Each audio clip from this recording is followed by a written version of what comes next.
Hey guys, here I am at the Revolution Hall, an amazing, prestigious music venue that used to be a school, funnily enough. I've just come off stage, this actual stage, having rocked it. It was amazing. I loved playing in Portland. It was brilliant.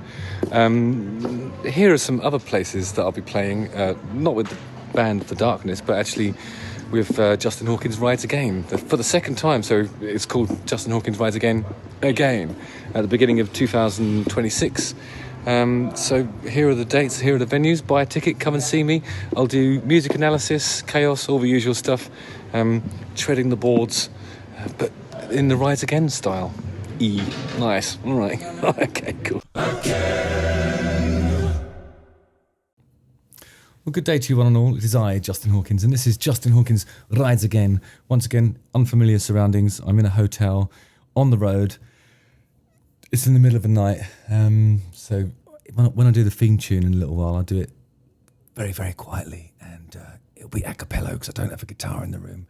But I'm talking about Elliott Smith today. And I wanted to record this episode in a location that was synonymous with Elliott Smith, who spent much of his life in Portland. Portland. I'll try and do the P's in that direction. Portland. The venue where he played his first show with Heat Miser, for instance. But so many of those places have either been rebuilt or torn down. So I'm going to focus on what can't be demolished, his music. Justin Hawkins Rides Again. Sort of almost sounded like a Halloween interpretation of the theme tune there.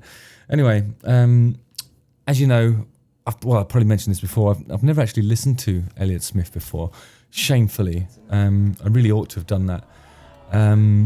So I've been posing this question to the people who are familiar with his music. If you had to choose one song, what would it be? And it's been interesting. Some have said Miss Misery. I don't have you with me, but I keep a good attitude. And that's the song that earned him an Oscar nomination. Miss Misery. Or Angeles and Between the Bars, both of which were featured on the soundtrack to Good Will Hunting. Drive them away. The image is stuck in your head. I've never seen that movie either. People you've been before that you don't want around anymore. Others have suggested Needle in the Hay from the Royal Tenenbaums soundtrack. I have seen that movie, but not for years. Needle in the hay. Needle in the hay. Needle in the hay. Or Clementine. And there's a great clip on YouTube where he plays the song on breakfast TV. Feeling a little hostile, are we, Elliot? It's not my label. And immediately punctures the forced hilarity of the hosts. Clementine.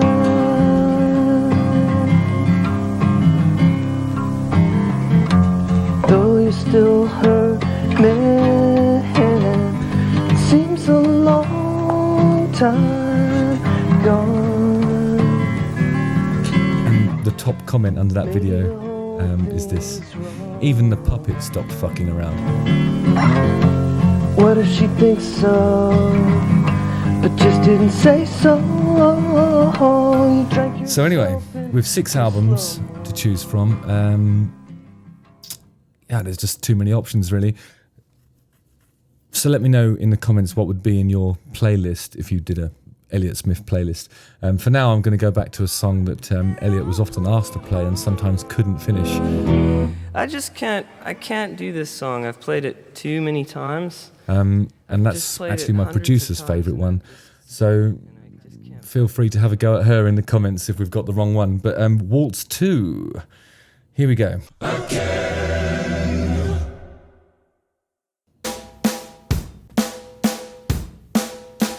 Classic waltz. If you get a Casio keyboard with the built-in accompaniment and you press waltz, what you're going to hear is 3/4 music. So that's 3 beats, 4 bars of 3 beats. 1, 2, 3, 1, 2, 3, 1, 2, 3, 1, 2, 3. That's how a waltz goes.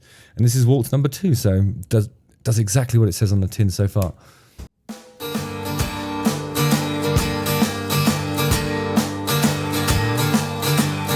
Feels like an A minor.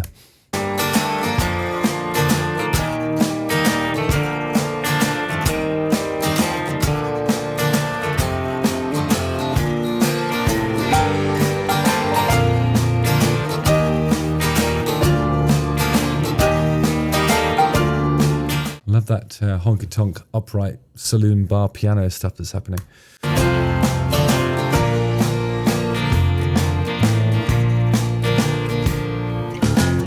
First the mic, then a half cigarette, singing Kathy's clown.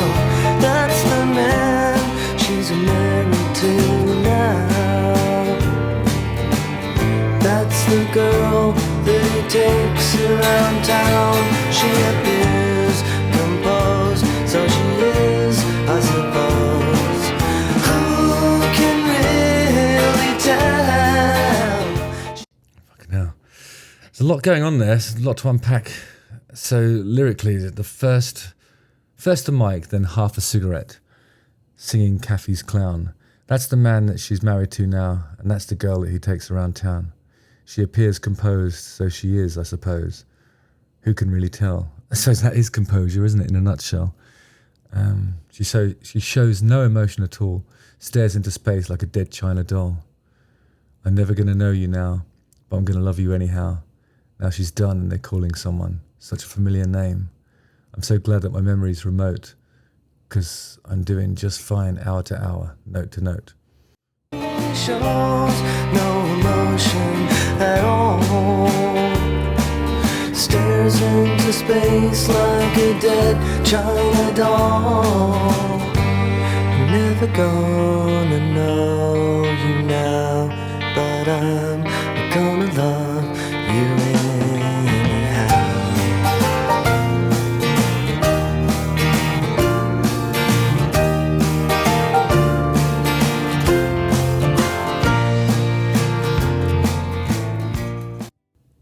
Going to talk about the music for a second here, because I really enjoy bass lines that do that.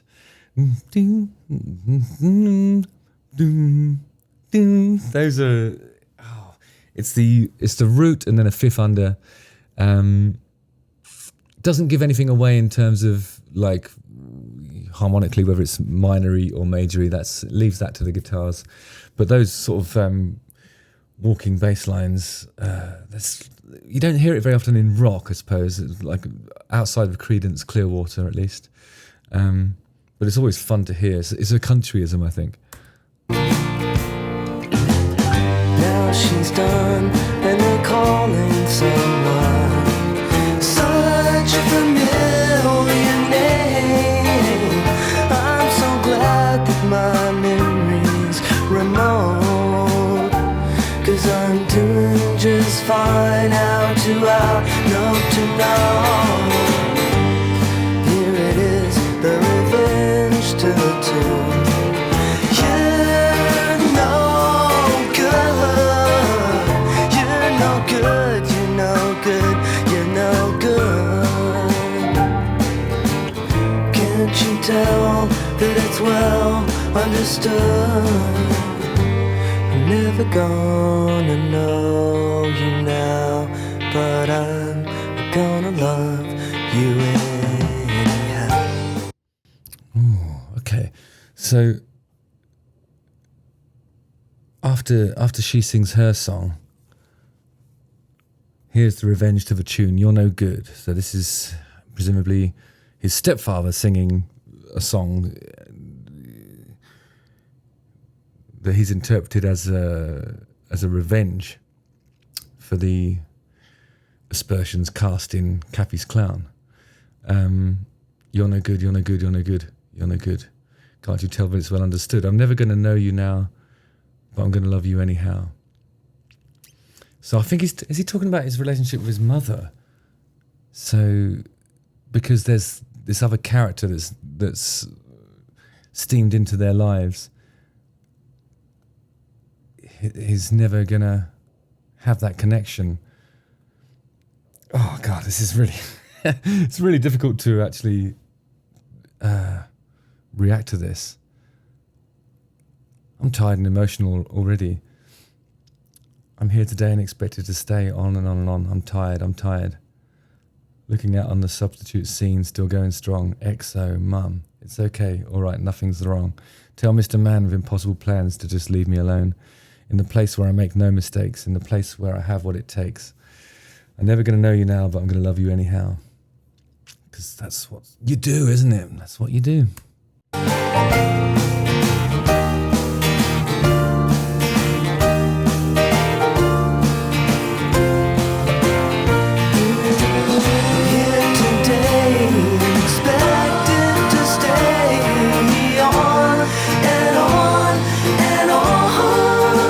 Really nice West Coast harmonies. There's a lot of sort of double tracking going on with his lead vocal as well. So it's sort of, I think that sort of disguises the fragility or the vulnerable nature of that lyric. I think it sort of popped up a little bit in terms of the way it's produced. And then you have all that sort of the kind of backing vocals that you'd hear on a Lemon Twigs record happening around this, the stereo image. But it sort of reminds me, like the arrangements are reminding me a bit of sort of Big Star and Teenage Fan Club, that kind of stuff. I'm tired.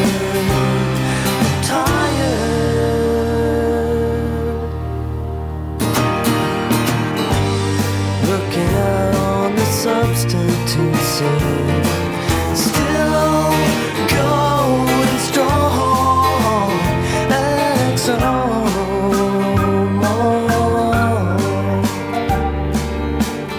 It's okay, it's alright, nothing's wrong. Tell Mr. Man with impossible plans to just leave me alone. In the place where I make no mistakes. In the place where I have what it takes. I'm never gonna know you now, but I'm gonna love you anyhow. I'm never gonna know you now, but I'm gonna love you anyhow. So it's a love once removed, isn't it? It's I don't know whether I'm getting this right really, but it seems like it's talking about an imposed distance between him and his mother. And he's trying to reassure her, but also trying to connect with her at the same time.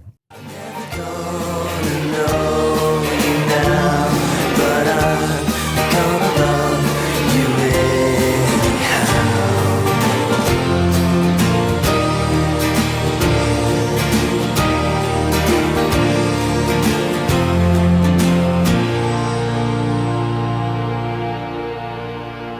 And there's a sort of string quartet arrangement in there as well. Multi-tracked vocals. It's very, very posh sounding, apart from the rawness of the drums, which are doing the actual waltz that the song is named after, I suppose. I'm going to have to listen to that a few more times. That's the first time I've ever listened to Elliott Smith. It's moving because you kind of know that I don't know, in this age when we can't separate the tune from the tune Smith, because that's kind of like the only thing I ever knew about Elliott Smith was the fact that he'd stabbed himself in the heart, or allegedly, or that's what that's one of the narratives that you hear about him sometimes. So that's all I thought I knew, really. And now I'm sort of listening to this stuff and contextualizing it. It's like, fucking hell. I think this is one of those situations where the production is designed to conceal a kernel of really stark truth, familial truth. It's really heartbreaking. I need to listen to more of this stuff. So as I said before, please use the comment section below and help to populate my understanding of Elliott Smith by telling me which songs I should listen to, and I'll build a playlist I'll make it public once I've got a few songs on there. We can all listen to it together and revisit this incredible artist. It's about time I listened to this guy, because everyone's been talking about him recently. All right, nice one. Don't know what to make of that.